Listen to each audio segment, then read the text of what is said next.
video responding to this guy. It's going to turn into this guy because, yeah, it's just getting wackier and wackier. Alright, title is, What Value is Intrinsic Value? Question mark. So again, I mean, I watched the first minute. Well, I'll play the first minute, and you know, we'll go from there. But I mean, it's just this is.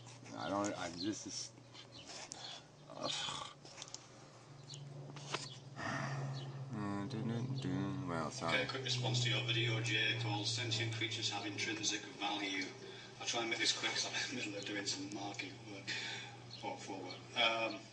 Okay, there's two things. One is to do with the nature of subjective reality or something like it, and the other is to do with intrinsic value, and they do link up. The first thing you're saying about this is you're picking up on my statements to do with a kind of phenomenological approach to reality, the world about experience, which you're characterizing as subjective. I just want to repeat again, I'm not talking about idiosyncratic or individual. I'm talking about the world as experienced by sentient creatures. Yeah, well, again, you want to talk about the world as experienced, and I think rationally a philosopher would say, why would I do that? I would talk about the world. I would talk about what the reality is. Going through the index of what personal experiences people are having, why would I do that? Why don't I just turn the microscope to the world and look at the world? Why would I turn the microscope to the stupid human brain and ask the human brain what it thinks of the world? That's not how you discover the truth. And that's going to vary according to what kind of sentience you have. Not it won't differ in value necessarily, but it will differ in experience. And that's the world that I think we access. You know, that's the I don't even know what that means. I access that world out there. I don't really care to go into that world much. Alright? I really don't want to spend much of my time wasting time inside the brain of the average Gucci bag buying imbecile. I really don't. My only curiosity is, how the fuck did I get here, and what the fuck is this shit doing out there? You know, those are the questions philosophers ask. Maybe you're asking some other kind of questions. Maybe you're doing something else on the internet. And obviously we have these label things are a real problem. That's why I thought philosophers were doing the knowledge-loving thing. Knowledge of the world, not knowledge of the bullshit in people's idiotic brains. World of experience is, and the kind of extensions to that experience which instrumentation and knowledge provides. Yeah, well, as you say it like a throwaway comment.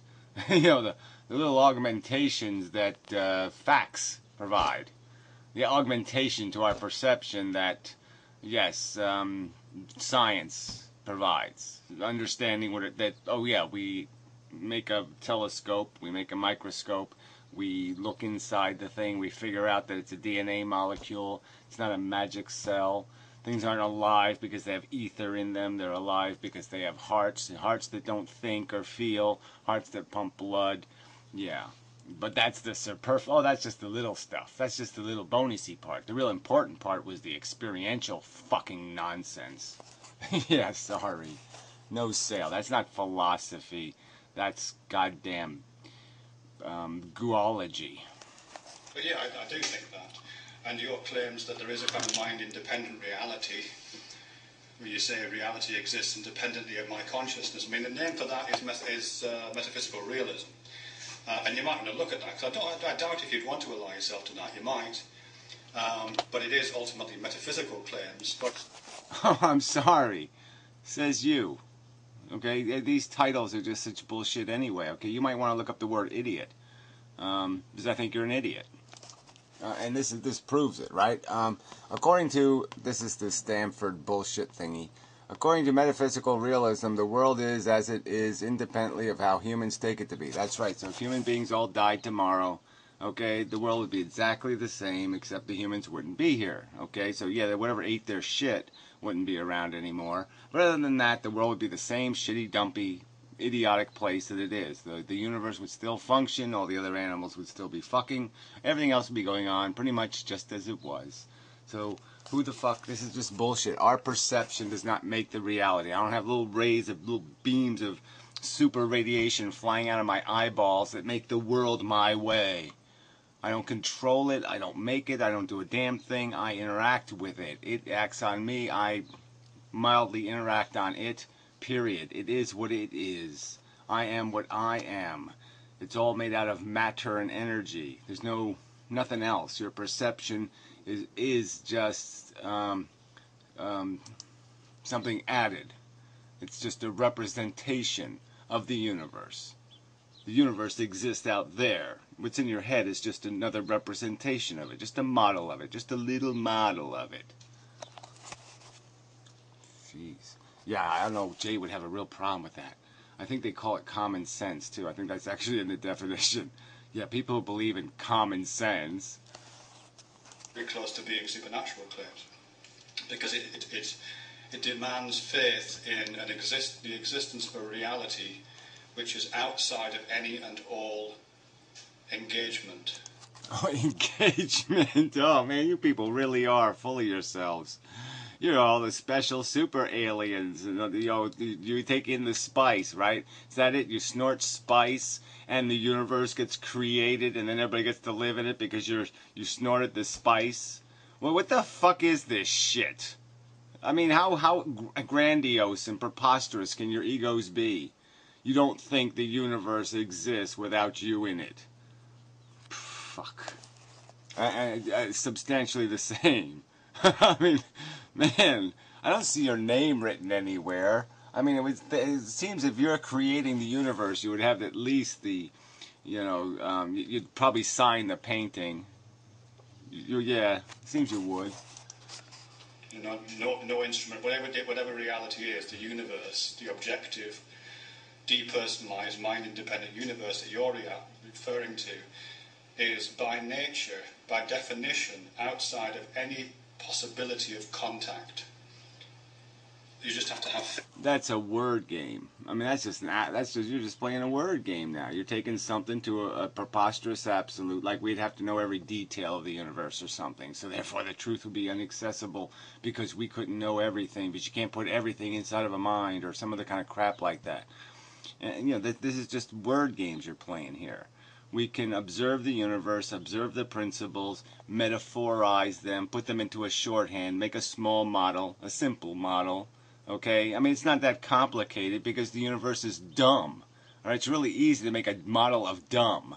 Okay? I mean, you just take a hunk of clay and you throw it on the fucking table and you poke some holes in it and you're pretty goddamn close to the dumbness that the universe is made out of. It's a dumb, random, stupid universe, okay? It's just made out of cause and effect bullshit. Very simple principles and dynamics. It basically just throws shit at the wall. And yeah, each time you throw it at the wall, it comes out a little bit fucking different. It slumps a little bit differently. But the idea is basically the same. It's all just a teardrop. That's a good one, yeah.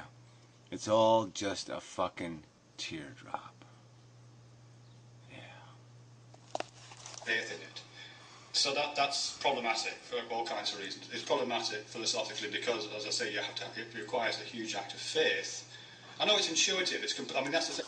Whatever. I know it's intuitive and it's faith. I mean, what a pile of crap. What faith does it require? The faith that I'm not controlling the universe by perceiving it? Oh, yeah. I think the alternative requires about 10 zillion times more faith, okay? So this is just so stupid. Obviously, the underlying premises, no matter what we're going to conclude them to be, are going to require an element of faith because we can't see abiogenesis and we can't see all the causes and effect and we can't see every little photon, okay?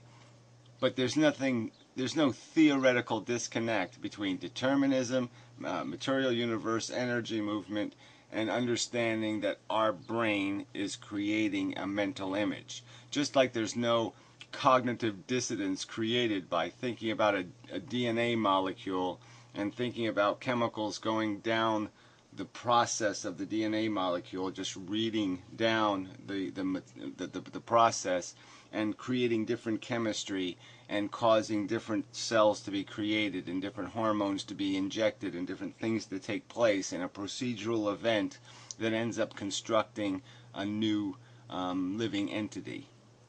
Yeah, there's no cognitive dissonance created by that simplification of what might be zillions of chemical processes. Think about realism. Realism is completely intuitive. It's about the obvious, but it's the obvious you have to do the most difficult things. But metaphysical realism, mind-independent reality, demands a huge act of faith. That's the first aspect of it. And the second thing about it is that even if I was to agree with you, okay. I just don't get it. A huge act of faith. What the fuck is the faith? I don't get it. The faith in the fact that I have senses composed by 4 billion years to make me capable of interacting in an environment, and that there is absolutely no logical reason to imagine why those senses would not be consistent to the environment, and that I am reading what exists fairly rightly, because that's the only way I could successfully interact with it.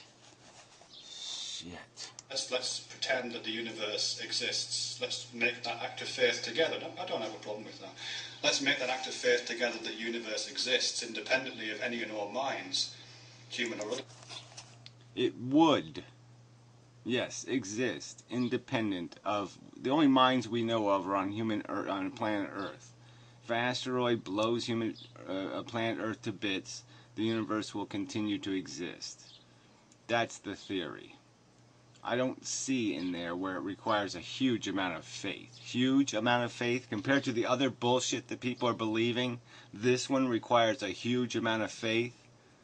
That this mechanical universe made out of energy, that where we've found absolutely no mumbo jumbo whatsoever, no scientifically peer-reviewed, documented mumbo jumbo anywhere, would go about its business if human beings tomorrow were eradicated from existence. And that's a theory that requires a huge amount of faith. Right. This is, especially relative to the absolute bullshit that most people believe. Then at that point the conversation has to stall out. There's nothing we can say about it. We certainly can't say that anything has got intrinsic value. Because intrinsic, by definition, according to the definition that you're using at least, means mind independent, doesn't it? No. Of course, the thing, again, we're back to this stupid, idiotic thing. We're doing two things. The one thing we're doing is being feeling, sentient creatures that have a welfare. We can be harmed. So that's what one thing that we're doing, is being a harmable. Okay? The other thing we're doing is being a mind with an intelligence. Okay? That can make judgments about good or bad. That can say whether the harm is worth the thing accomplished. You prevented 17 harms by having this one harm, so yes, you're 17 harms ahead, so yes, do some more of that grenade jumping, because that works out really well. Good math. Yeah, so that's the two things we're doing. We're playing two roles here. Just like in an economy, you're a consumer and you're a producer. So you go to work and produce, and then you consume. And so you have two different interests. Depending on which one of those two things, you'll be wearing a different hat, so to speak. You'll be playing a different role. Really not that difficult to figure that out. And so when it's said mind-independent universe, we're talking about a universe that doesn't need a judgment maker. All right? So if all the humans were back in retarded days where they weren't doing all this philosophizing, they were still wearing their feeling hurtable entity hat. They weren't wearing the have a thinking mind make judgment hat anymore. Okay, they weren't informed enough to wear that hat. It means that it adheres only as a property of the thing in itself, not the thing as it exists in relation to a sentient creature or to any other. Yeah, well, again, that's your qualification. Obviously, the experiment, I can't do the experiment both ways, all right? I can't create a world with no minds in it, okay, and then talk about what they observe, right? I can't put an observer in the world you're saying where there's no mind, right? But that's the limitation. I mean, if I put a camera that's video recording it, and then I show the video recording to a mind in a separate universe, all right, he would be able to make judgments of what's going on in that universe. And he would say, yes, even though there's no minds in that universe, I can see that there's sentient creatures being harmed, or some other kind of bullshit. But again, if there's no sentience, we've already made this argument. Sentience creates value. Why don't you deal with that simple sentence? Sentience creates value. Yeah, I mean, it's just that obvious. It is the key component. It is the key ingredient. If there's no sentience, it's like there's no flour in the cake. If there's no sentience, it is the entire substance of value. You can't create a value without affecting something that can have a good or bad day. There, I've said those exact words in videos in the past. Obviously, you want to ignore that sentence. Kind of interaction. So, I think it's incoherent to both say that things have inherent properties, including inherent values, and inherent properties. So the sun's not inherently on fire. Yeah, right. The Earth isn't inherently spherical.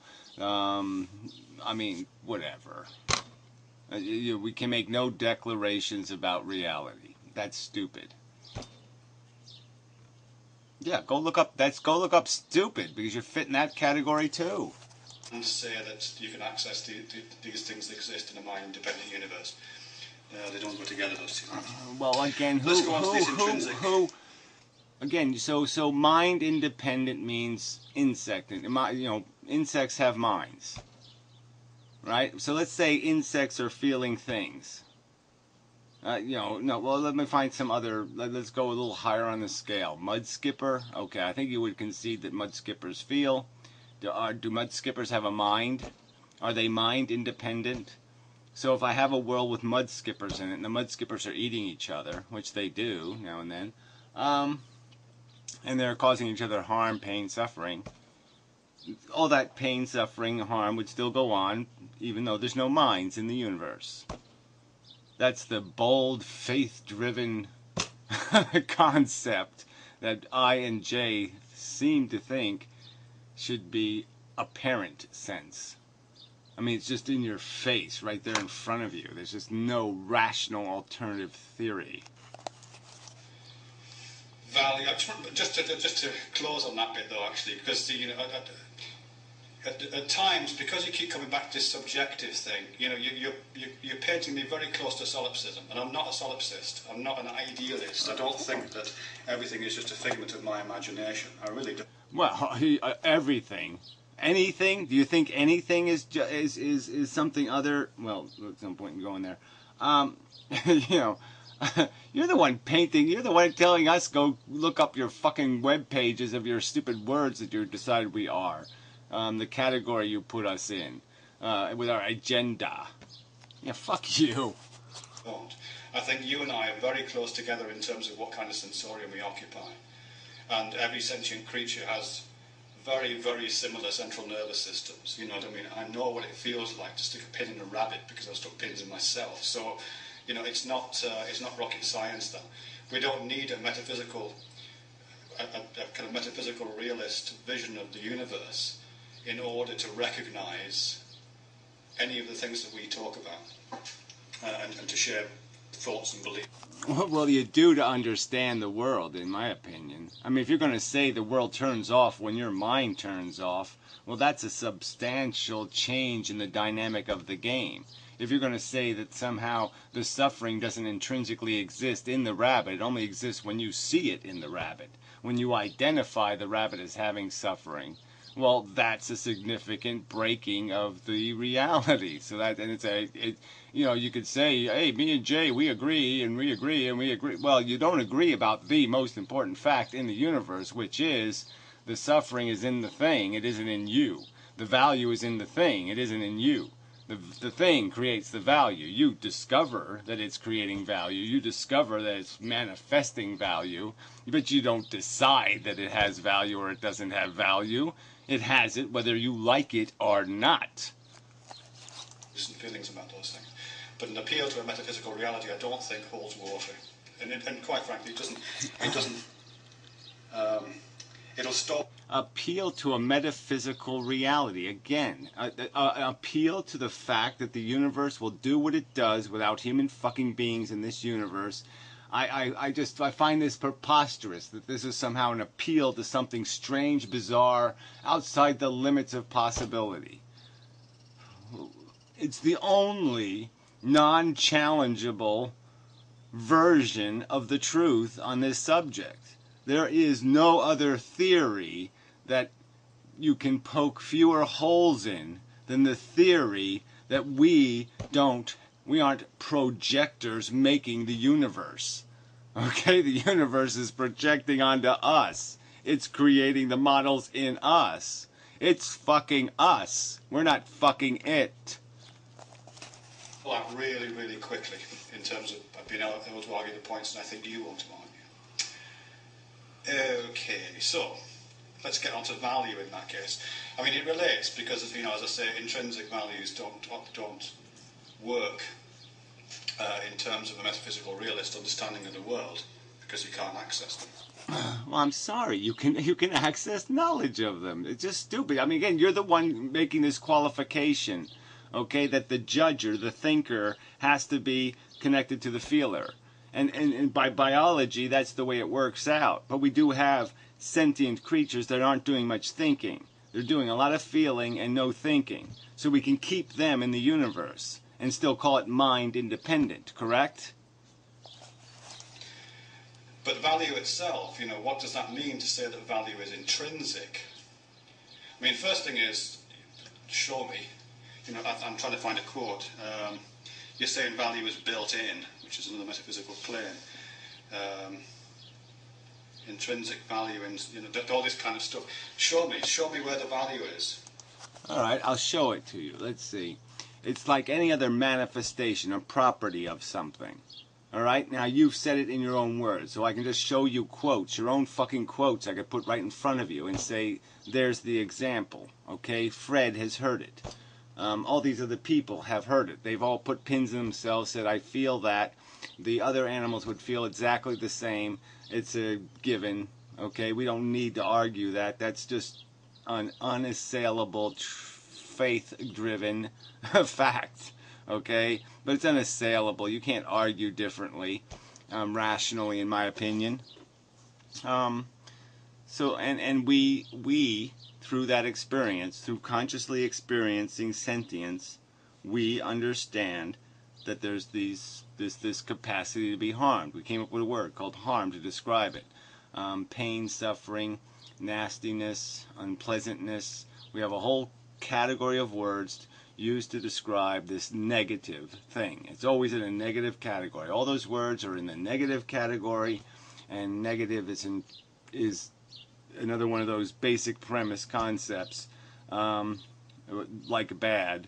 I can't do any better than that, so that's my proof. My proof stops at the word bad and negative. You have to take it on faith that these words have substantive meaning. That in mathematics there's a difference between the negative and the positive, and the difference is they're reciprocals of each other, opposites, whatever you want to call it. The one destroys the other kind of thing. They consume each other. That's just the way it is.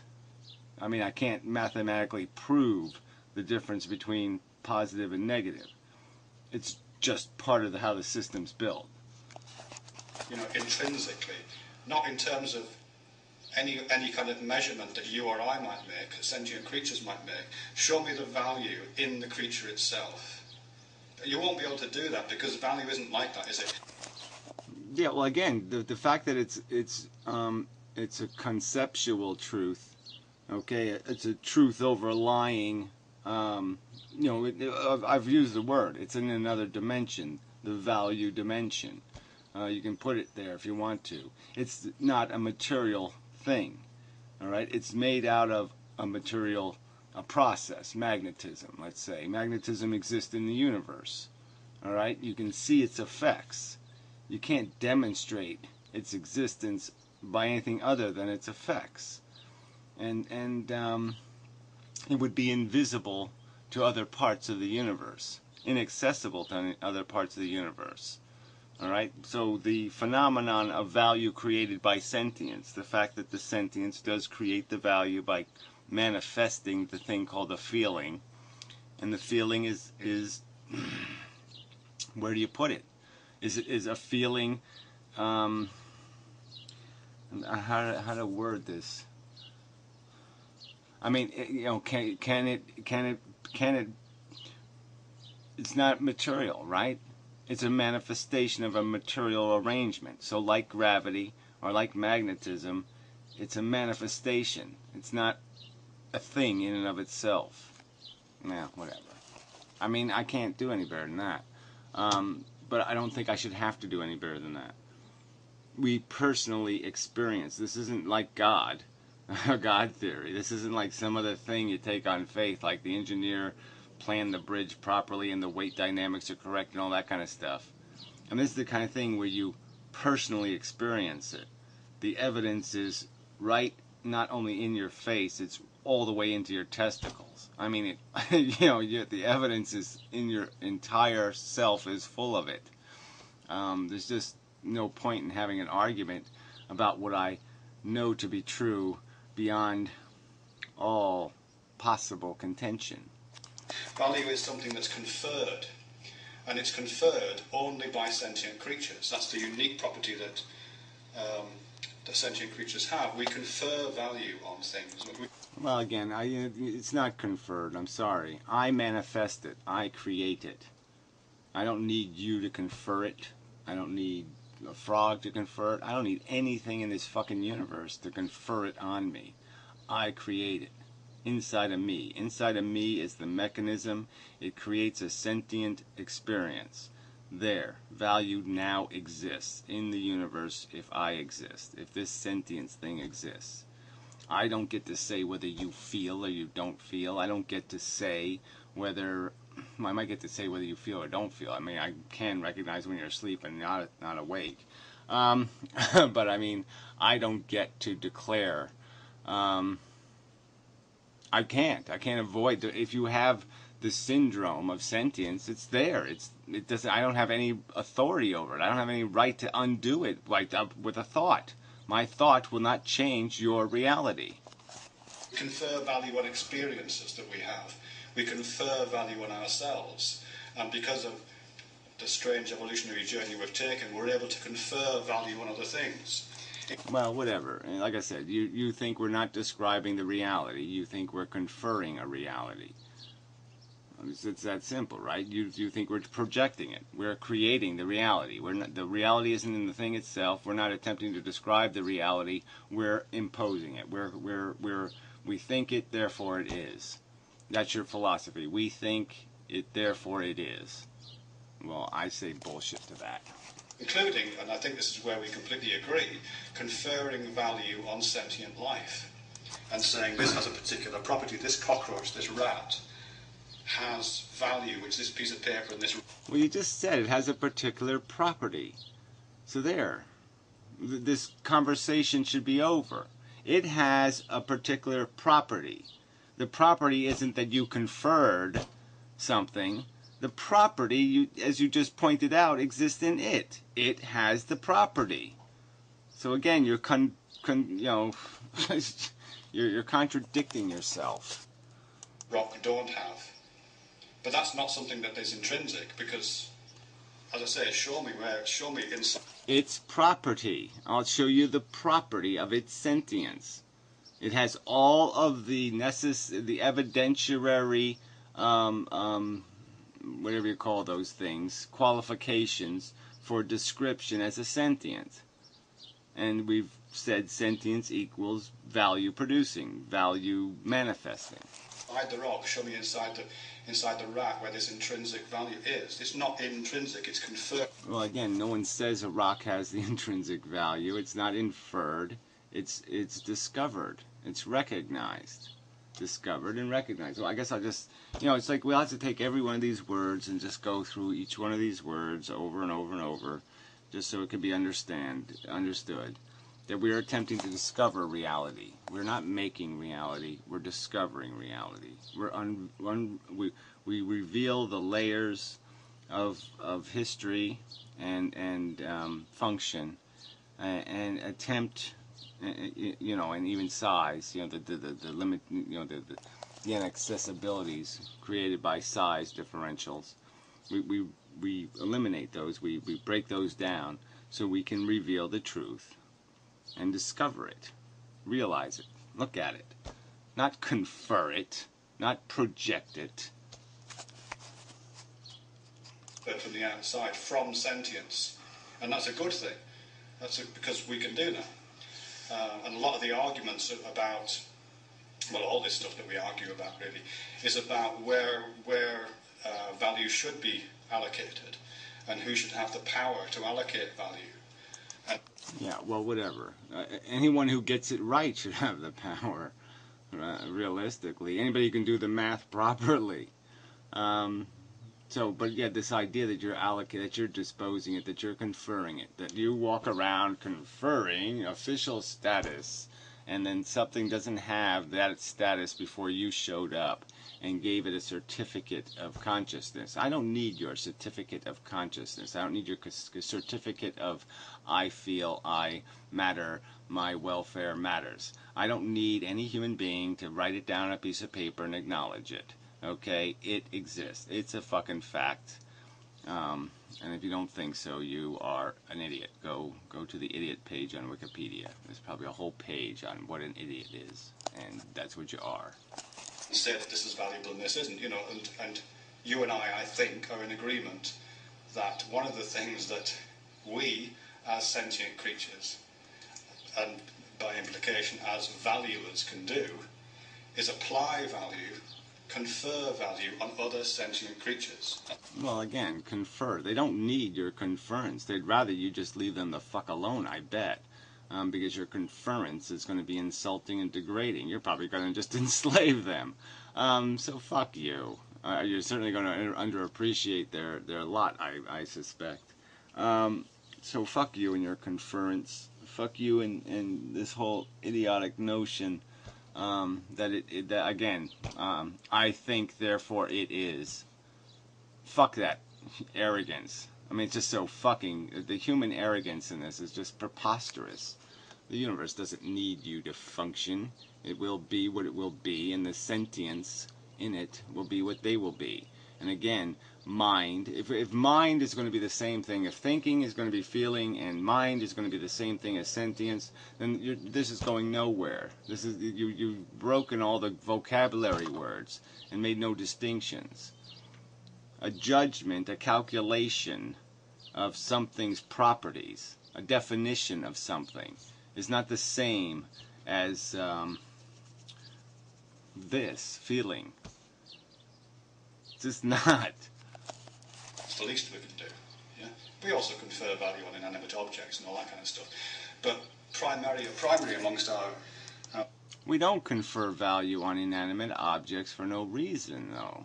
We only confer value on them because of their capacity to affect sentient creatures. So they have to have some way to affect them. They have to please them in some way, or have,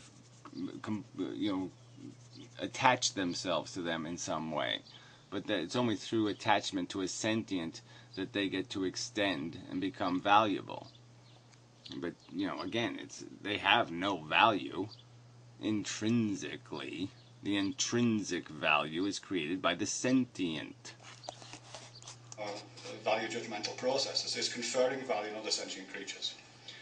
But it doesn't need to be intrinsic, it's something we can do. And it's a much stronger philosophical claim to be able to support than any kind of claim. It's going to be essentially an essentialist claim for. I say that's a pile of shit. You're all walking around saying, oh yeah, it makes much more sense to say we make up reality. Yeah, oh yeah, we all agree. That makes much more sense. We all do. Yeah, doesn't that make much more sense? Oh yeah. No, I think it doesn't make any sense whatsoever. I think it's a fatal error. Fatal error. That's why you can't get anything right here when it comes to making a simple evaluation of replication for the sake of replication.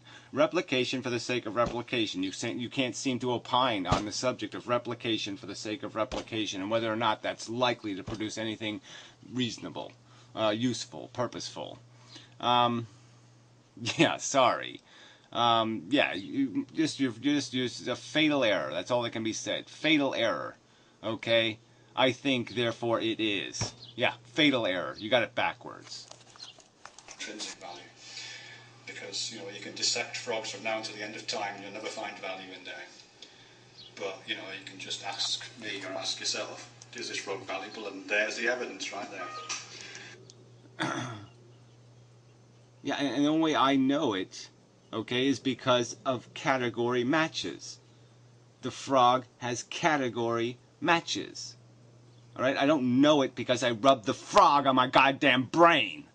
I know it because the frog has category matches.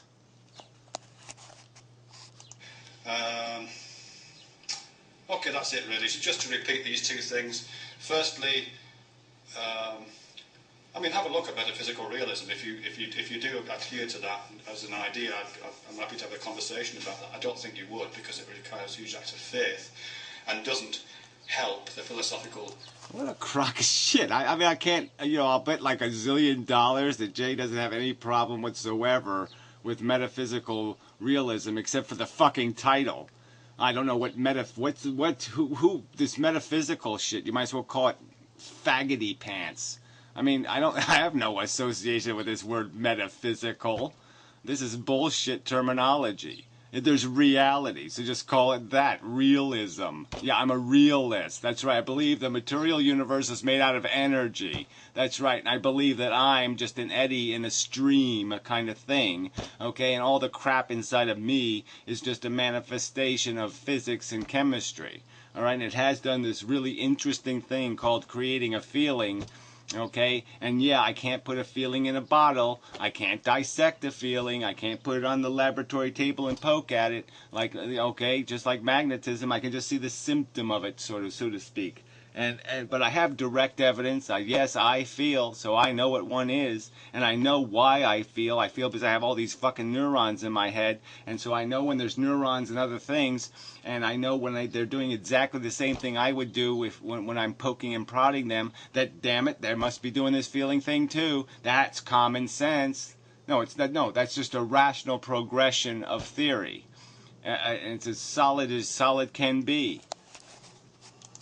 Arguments that you want to make, the idea of a mind-independent universe is ultimately redundant, not only because... Oh, whatever. So you're just saying, if Earth is the only planet that life arose on, you're saying the rest of the universe wouldn't have existed if Earth didn't arise. No, sorry, it would have. It requires an act of faith, but even if you make that act of faith, once you've made it, you can't say anything about it, by definition. Again, the word game. Can your God pick up a rock bigger than its own brain? Heavier than it can make? Or can it lift up Yeah, fuck you. Silly person. Okay, it's fucking God. Right? If he wants the rock to fall on him, he'll have the rock fall on him. If he doesn't, he won't. You people are just... This is a word game. Word game, word game. They don't have a word for that like the Nazi or the Hitler card. The word game card. Let's play a word game and pretend that somehow it's totally illogical not to think you don't make the universe up in your brain. Yeah, sorry. The universe makes my brain. My brain doesn't make the universe. And secondly, to do with value. There's other things we can talk about value, but the idea that value is intrinsic, linked to essentialism, again, stalls out. I think it's... The source of value. Okay, if you don't like the word intrinsic, we just say the source of value. is in the creation of the manifestation of suffering. There. Is that okay? Word police? Nitpicky? Nitpicky?